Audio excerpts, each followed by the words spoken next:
तू गंगा की मौज में जमुना का धारा। सुहानी रात ढल चुकी।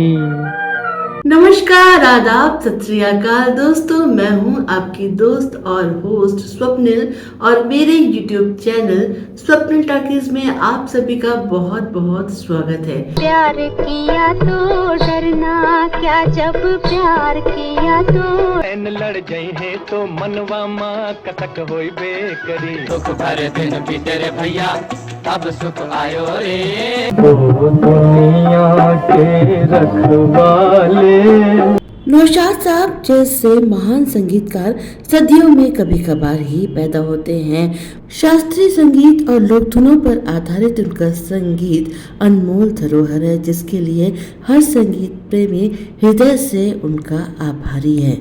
आवाज दे कहाँ है। दोस्तों, क्या आप जानते हैं कि नौशाद साहब जैसे दिग्गज संगीतकार को एक दफा ऐसा अपमान झेलना पड़ा जब एक प्रोड्यूसर डायरेक्टर ने उन्हें शूटिंग देखते वक्त कैमरे के सामने से गर्दन पकड़कर हटाते हुए कहा था कि तुम बस अपनी पेटी बजाओ, ये तुम्हारा काम नहीं है। और आपको ये जानकर और भी हैरानी होगी कि नौशाद साहब ने अपना ये अपमान खुद कराया था इस प्रोड्यूसर डायरेक्टर को सबक सिखाने के लिए। क्या है ये किस्सा, आप सब जानने के लिए उत्सुक होंगे, तो चलिए बताती हूँ। बात है 1946 की। उन दिनों नौशाद साहब कारदार प्रोडक्शंस में काम कर रहे थे।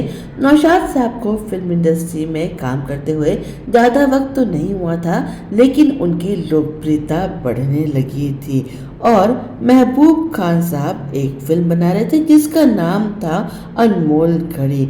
नौशाद साहब की बढ़ती लोकप्रियता और उनके काम से, उनके हुनर से वो काफ़ी प्रभावित थे। उन्होंने AR कारदार साहब से परमिशन लेकर नौशाद साहब को अपनी फिल्म का संगीत तैयार करने के लिए साइन कर लिया। नौशाद साहब को जब भी किसी फिल्म का संगीत तैयार करने की जिम्मेदारी सौंपी जाती, वो पूरी लगन से, पूरी निष्ठा से अपने काम में जुट जाते थे। उन्हें किसी का हस्तक्षेप ज़्यादा पसंद नहीं था। वो फिल्म की स्टोरी सेशन में बैठते, पूरी कहानी समझते, सिचुएशन समझते और उसके हिसाब से ही संगीत तैयार करते। फिल्म अनमोल घड़ी का संगीत भी उन्होंने तैयार करना शुरू कर दिया था। फिल्म की नायिका थी नूरजहां और वो ही इस फिल्म के गाने भी प्लेबैक करने वाली थी। तो नूरजहां के साथ उन्होंने रिहर्सल शुरू कर दी थी। पहला गीत भी तैयार कर लिया था जिसके बोल थे, जवां है मोहब्बत हंसी है जमाना। अपने जमाने का बहुत ही लोकप्रिय गीत था। तो चलिए पहले इस गीत को सुन लेते हैं, उसके बाद मैं आगे का किस्सा सुनाती हूँ। जवां है मोहब्बत हंसी है जमाना। गीत पूरी तरह से तैयार हो चुका था। नूरजहां जी के साथ कई रिहर्सल्स हो चुकी थी। एक दिन महबूब खान साहब स्टूडियो में आए और उन्होंने पूछा कि गाना तैयार हो गया है। नौशाद साहब ने कहा कि जी हाँ, बिल्कुल तैयार है, रिहर्सल्स भी हो चुकी हैं, बस रिकॉर्डिंग बाकी है। महबूब खान साहब ने कहा कि ठीक है, जरा मुझे भी गाना सुनाओ। नौशाद साहब ने नूरजहां जी से कहा कि एक बार गाना आप फिर से गा दीजिए इनके सामने, ये भी जरा सुन ले।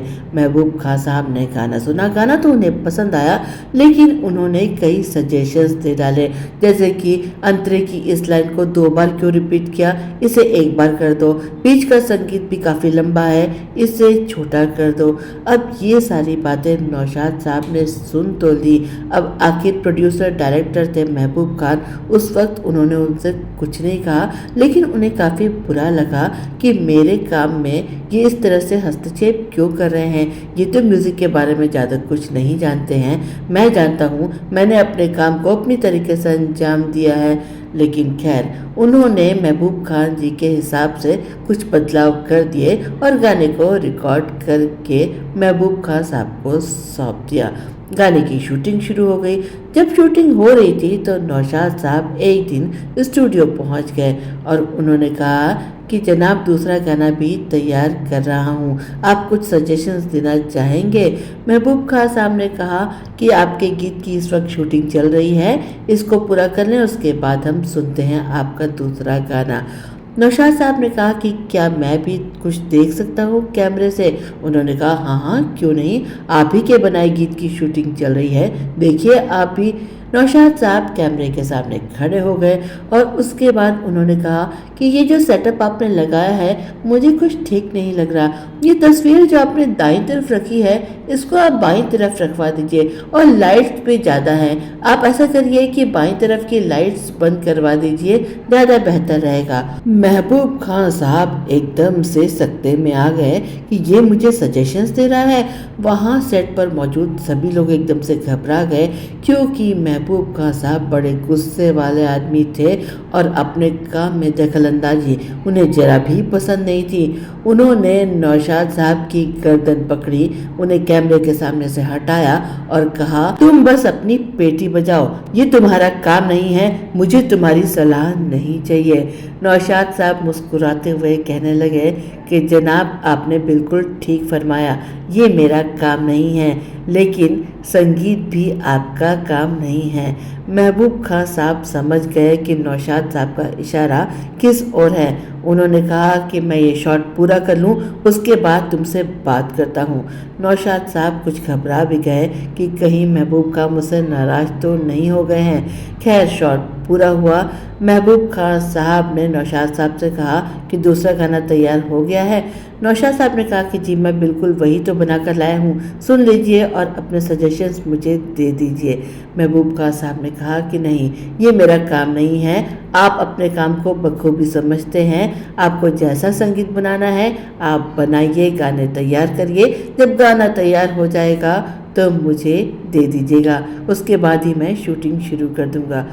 नौशाद साहब की बात महबूब खान साहब को इस तरह से समझ आई कि उसके बाद उन्होंने कभी भी नौशाद साहब के काम में हस्तक्षेप नहीं किया। उनकी लगभग हर फिल्म का संगीत नौशाद साहब ही देते थे, लेकिन मजाल है कि महबूब खान साहब कभी भी रिकॉर्डिंग स्टूडियो भी गए हों।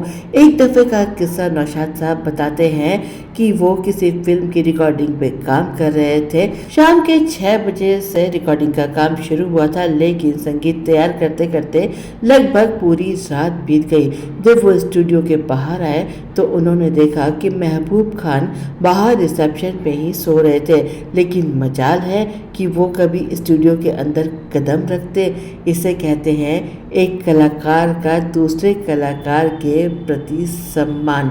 उन्होंने नौशाद साहब की बात को कुछ यूं तवज्जो दी कि नौशाद साहब की रिकॉर्डिंग के दौरान उन्होंने कभी रिकॉर्डिंग स्टूडियो में कदम तक नहीं रखा। हाँ, लेकिन गीत के पिक्चराइजेशन से पहले वो नौशाद साहब से डिस्कशंस जरूर करते थे। जैसे कि कोई गीत जब तैयार हो जाता था तो नौशाद साहब से पूछते थे कि यहाँ पर सितार का संगीत लंबा क्यों है, इस लाइन को 3-4 बार क्यों रिपीट किया गया है, वगैरह वगैरह। नौशाद साहब भी उन्हें बताते थे कि यहाँ ये म्यूज़िक पीस इसलिए रखा है क्योंकि मेरे ख्याल से यहाँ पर नृत्यांगना का नृत्य है, या फिर उन्हें लगता था कि यहाँ पर पंछी उड़ रहे हैं, या जो भी फिल्म का सीन नौशाद साहब के दिमाग में होता था जिसके हिसाब से वो संगीत तैयार करते थे, वो सब कुछ लिख कर महबूब खान साहब को देते थे। महबूब खान साहब को अगर उनके सजेशंस अच्छे लगते थे तो गीत को वो उस हिसाब से शूट करते थे, और अगर नहीं अच्छे लगते थे तो अपने हिसाब से शूट करते थे। वो ये जानने की कोशिश जरूर करते थे कि संगीत तैयार करते समय संगीतकार के दिमाग में क्या चल रहा था। दोस्तों, इसे कहते हैं दो कलाकारों का एक दूसरे के प्रति सम्मान दर्शाना। देखिए ना, नौशाद साहब और महबूब खान दोनों ही अपनी तरह के महान कलाकार थे, और उन दोनों ने ही एक दूसरे के साथ लंबे समय तक काम किया, और क्या खूब काम किया। और ये तभी संभव हो पाया जब इन दोनों ने एक दूसरे पर पूरा पूरा भरोसा जताया। तो दोस्तों, ये था आज का छोटा सा फिल्मी किस्सा। उम्मीद करती हूँ कि आपको मेरे चैनल पर प्रसारित होने वाले ये फिल्मी किस्से पसंद आ रहे होंगे। अगर पसंद आ रहे हैं तो भाई वीडियो को लाइक करिए, शेयर करिए, चैनल को सब्सक्राइब करिए, बेल आइकन को हिट करिए। मिलती हूँ अगले वीडियो में। चलती हूँ, नमस्कार।